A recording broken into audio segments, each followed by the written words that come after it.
all, it's Emily Rand with ESPN ESPORTS. I am here for another Call of Duty League MVP candidate interview. Today I'm joined by Envoy of the Chicago Huntsmen. So first of all, thank you for taking the time to join me today. And then also just congratulations on your MVP nomination. Thank you. Appreciate it. Thanks for having me on. The first thing I want to start with is at the very beginning of the season in your Huntsman intro video, you said yes, I'm aiming for an MVP. So just how does it feel to be considered? I mean, it feels great. I couldn't have done it without my team's performance this year. I mean, although we didn't live up to all the standards that we'd hoped so, we hope we would. We still did very well, winning 2 tournaments in the regular season, hoping to take on a 3rd here at Champs. I'm crossing my fingers, right? Not get last like last year, but yeah, I mean, it's been a phenomenal year. A couple hiccups along the way with the first season, but overall, I'm really happy with the first season of the CDL. What was it like going from a team like Gen.G, which was relatively new to COD, not super well known? You guys had a pretty good year outside of, we'll put Champs aside. Yeah. What was it like going from that to the Huntsmen, which is a new franchise, but you guys picked up a ton of Optics supporters because of both Hector and Scum? So the biggest thing I have for a difference between the two is when I was on Gen.G, we were considered the dark horse every event. Mm-hmm. Can this team win the event? If they get over the hurdle, they might be able to. But I mean, a lot of people counted us out.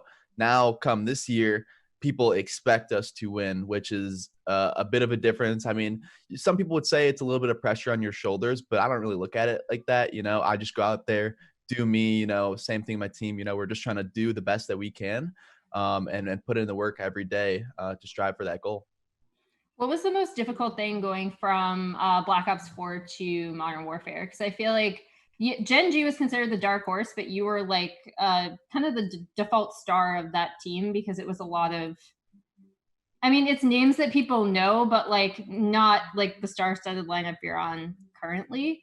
Yeah. So what was it like moving from Black Ops 4 environment to Modern Warfare? I think the biggest thing even just most pros this year was just adapting to the new spawn system and how it worked. Last year in Black Ops 4, it was very easy to know what was going to happen. And this year it's a lot different. It's just a different spawn system. So that was probably the hardest thing to change in general.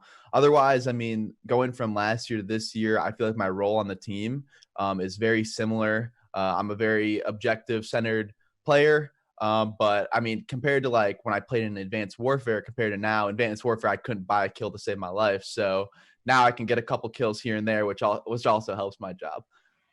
So one of the, going across your statistics, actually, one of the things that stuck out to me is that you're really consistent. A lot of other players will have super high highs but they'll also have some low lows occasionally, right? And then everything kind of averages out. You are very consistent across the board. So how do you stay so consistent?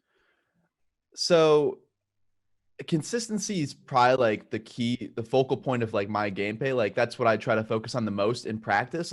If I'm not doing well every practice map, it's not that big of a deal as long as I know where I'm messing up on the map and how to do better or at least keep it more consistent. Because I mean, last year our team preached, and even this year we preach consistency because that's what's going to win you the games.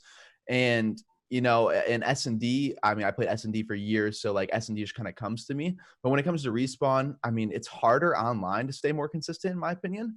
But I just try to stay at my own pace and, just try to stay a couple steps ahead because that's ultimately what's going to win you the game. And those split-second decisions that are really tough calls are what changes the tournaments.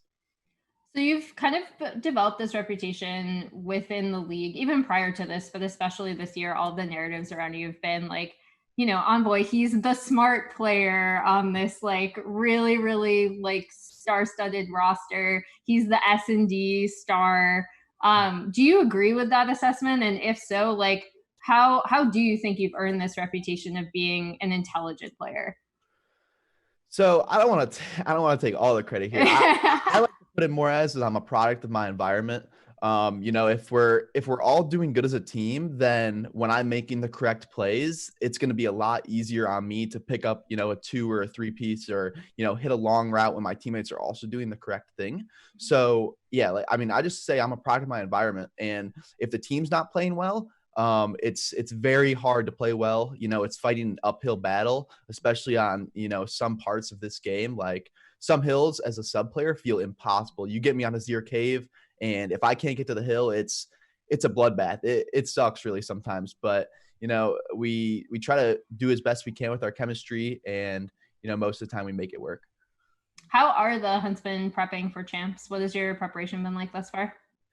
So the biggest change probably is going to come next week when we stop streaming scrims as much, Mm-hmm. because you know, as up to this point, you know, we're the only team that really has streamed scrims this year, which kind of hurts us sometimes. But overall, I don't think it's the worst for us. You know, we don't stream S&D, you know, like no one ever has. So people can't really take strats from that. But in respawns, they can take like your break offs. So we're going to stop streaming next week, which will be the biggest change. And then just like we have been going over the last couple of events, VOD and S&D are big focal points. And then recently domination, because that's where our biggest struggle has been.